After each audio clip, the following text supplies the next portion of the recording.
టిట్కో ఇళ్ల పంపిణీలో కూటమి ప్రభుత్వం అదే నిర్లక్ష్యం చేస్తుంది. ఎన్నికల ముందు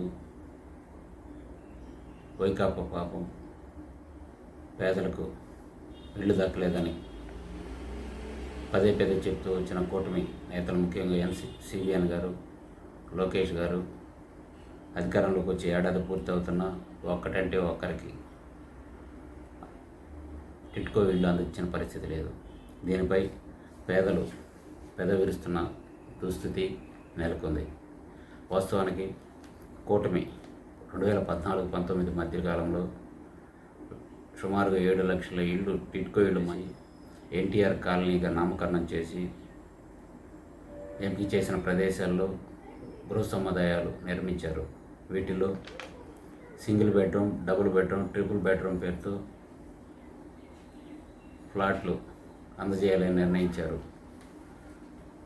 2019 ఎన్నికల చివరిలో సుమారుగా 3.13 లక్షల ఇళ్ళు 90% పూర్తయినట్లు అప్పట్లో ఆ పార్టీ నేతలే చెప్పుకొచ్చారు. కొన్ని చోట్ల గృహప్రవేశాలు కూడా చేపట్టారు. సుమారుగా 2.69 లక్షల ఇళ్ళు వివిధ దశల్లో ఉన్నట్లు ప్రస్తుత లెక్కలు చెబుతున్నాయి. సుమారుగా 90% పూర్తయినట్లు కూడా చెబుతున్నారు. వీటిని అందజేయడంలో నిర్లక్ష్యమే చేస్తున్నారు. వైకాపా అధికారంలోకి వచ్చిన తర్వాత ఎలాంటి సొమ్ములు చెల్లించకుండానే ఇళ్ళు ఇస్తామని చెప్పి ఒక్కరికి ఇచ్చిన పరిస్థితి లేదు.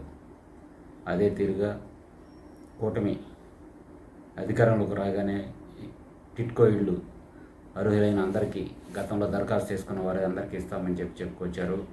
ఇలా చెప్పి ఏడాది పూర్తయినా అందజేయకపోవడంతో సొమ్ములు చెల్లించిన లబ్ధిదారులు అటు బ్యాంకుల చుట్టూ, ఇటు పురపాలక శాఖ కార్యాలయాల చుట్టూ తిరుగుతున్నారు. వాస్తవానికి 50,000 చెల్లించిన వారికి ఉచితంగానే సింగిల్ బెడ్రూమ్ ఇవ్వాల్సి ఉంది. ₹1,00,000 చెల్లించిన వారికి డబుల్ బెడ్రూమ్, 1.5 లక్ష చెల్లించిన వారికి ట్రిపుల్ బెడ్రూమ్ లెక్కన వాటిని అప్పగించాల్సి ఉంది.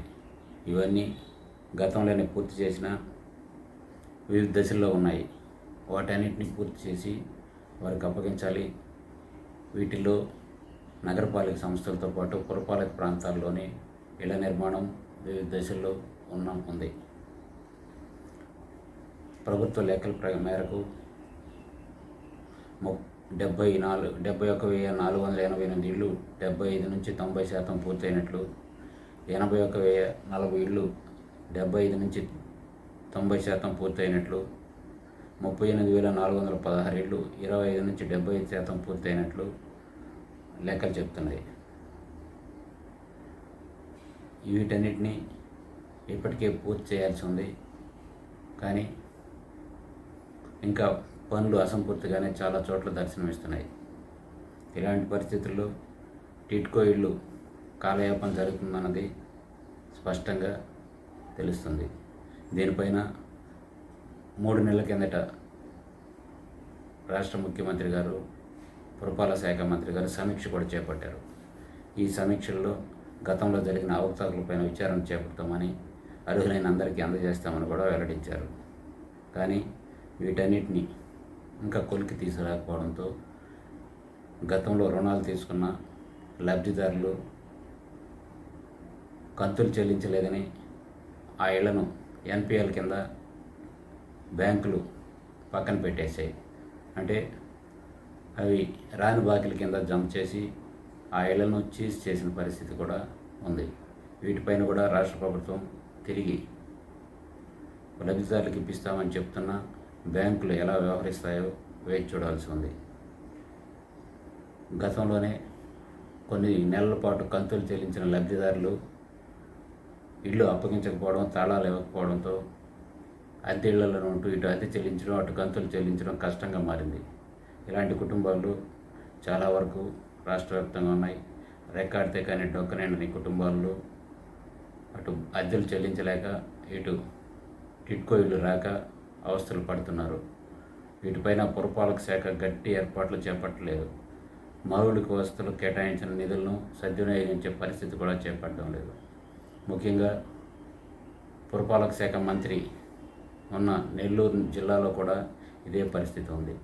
గూడూరు, నెల్లూరు నగరంలో గతంలోనే అప్పగించిన ఇళ్లకు ఇంకా మౌలిక వస్తువులు సమకూర్చిన పరిస్థితి ఉంది. ఇదే తీరు అటు తిరుపతి జిల్లా, ఇటు కడప జిల్లా, ప్రకాశం జిల్లాలోనూ చాలా వరకు ఉంది. ఇళ్ళు దాదాపు 90% పూర్తయిన ఇళ్ళు 10% పూర్తి చేయడానికి ఏడాది పట్టిందన్న ప్రశ్న లబ్ధిదారుల నుంచి వస్తుంది.